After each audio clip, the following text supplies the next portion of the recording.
Max with the CDS.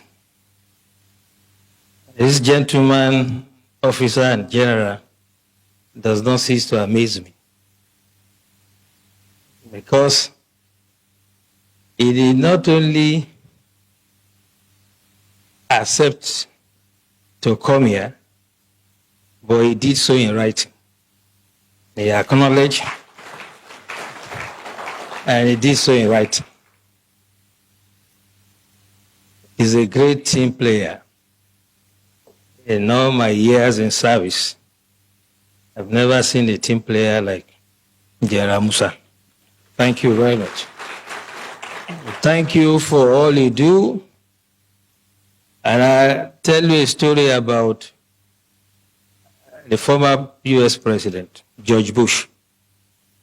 He had gone to campaign in Florida for a second term, and a 10-year-old girl walked up to him and said, "When I grow up, I want to be a president just like you." But she said, "At this moment, tell me what a 10-year-old can do to help your administration." And President Bush said, "Anytime you see an American in uniform, say thank you to him. Because every day they lay down their lives for us. General Musa, please say thank you to our troops for laying down their lives for us." But as much as I like General Musa, he underrated me. You know, I have spent 35 years in this job. But for political appointment, I should be on my way out by April. And all I've learned is covertness, how to do things covertly. So, General Musa, you made a mistake with me. When we invited you for this program to be the chairman, you now decided to go and apply for Canadian visa. So we covertly made sure we denied you.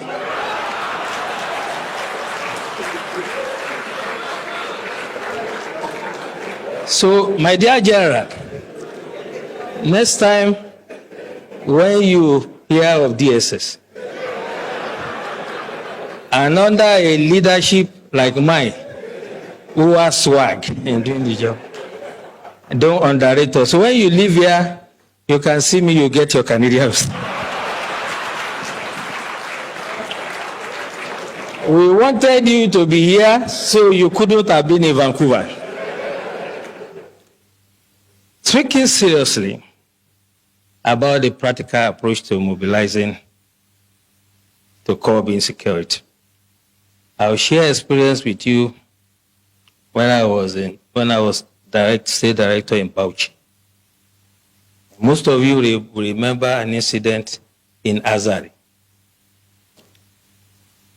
A group of terrorists, the Boko Haram, then had invaded Azari.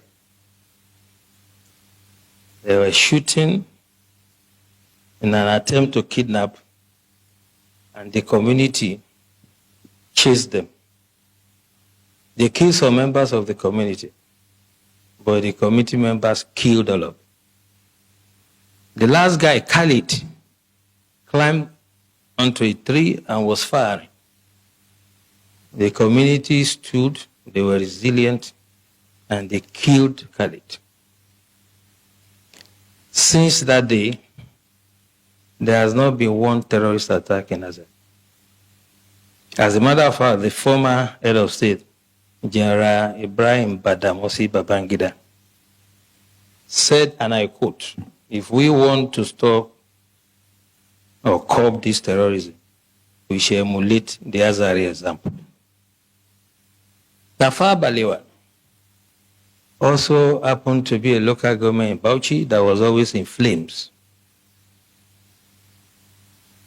And the people of Bogoro and some part of Tafawa Balewa, where the Sayawas are, rose up on one occasion.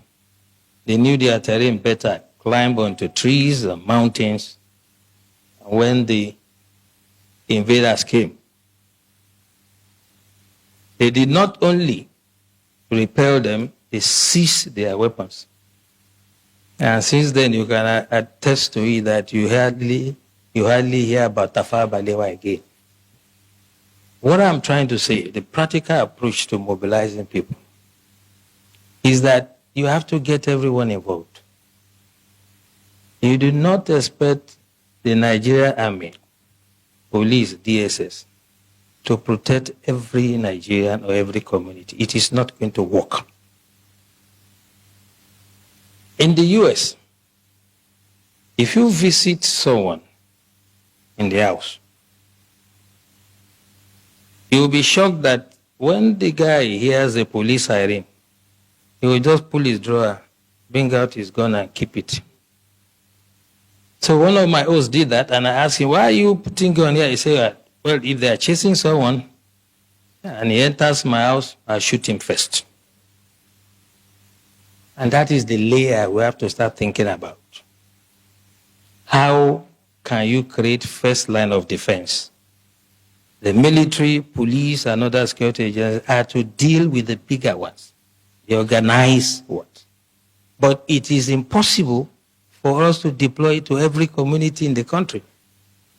It is unimaginable that any security agencies that has the resources to do it. So as we live here, we all belong to one community or the other. What we have to start experimenting is how we can make the community to prepare first, if the first line of defense for us. General Wahab said it clearly. And for me, there are 3 takeaways from his lecture. By the way, the general and I were guest speaker at one program in our office, so I'm not surprised at his dexterity. He has developed some sort of expertise in what he does. But 3 things for me. He asked us a question. What is our own culture? Our culture is communal. We do things together. Festival together. Ceremonies together. Wedding ceremony, whatever. So why can't we fight some miscreants, some charlatans among us together? The community should say, you cannot come here. This is what Tafawa Balewa has done. If you go to that community to attack them, you'll be sorry for yourself. I challenge anybody to try it. And this is the way we have to do. We have to allow some level of armament for the communities, and they can serve as the first line of defense. Second takeaway from what the general said. Whole society approach is not the first time we are hearing. But what I'm saying, the way to do it is when we live here, those of us who have some influence, the elites in society, discuss with your communities, come to us, get some sort of approval and guidance, and then we can stop these criminals. You can imagine you call sector, let's say sector 4 or whatever, sector of the army, to come to this community if there's an attack. Before they even arrive there, if they attack another community, what happens? This is what we should take away from here. And lastly, he said something very instructive. By the way, I like Osman.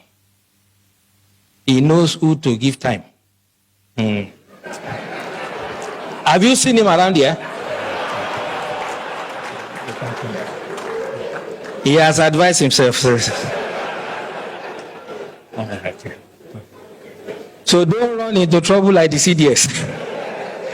Okay, so last thing he said to us, which is quite important, is that we should not make this another talk show. And that's why this is my intervention. That security starts from you. There's nothing that is new. 1870 something, I can't remember. The French Revolution, in the street of Paris, they were beheading people. We've had hijack of plane. We'll forget quickly. We've had the wet ear syndrome. We had so many. There's no Matasini and whatever. There will always be security problems. So when people say this is security in Nigeria, as long as human beings exist, there will be security problems. The issue is the response. We have to take that mentality away. What is the security agencies doing?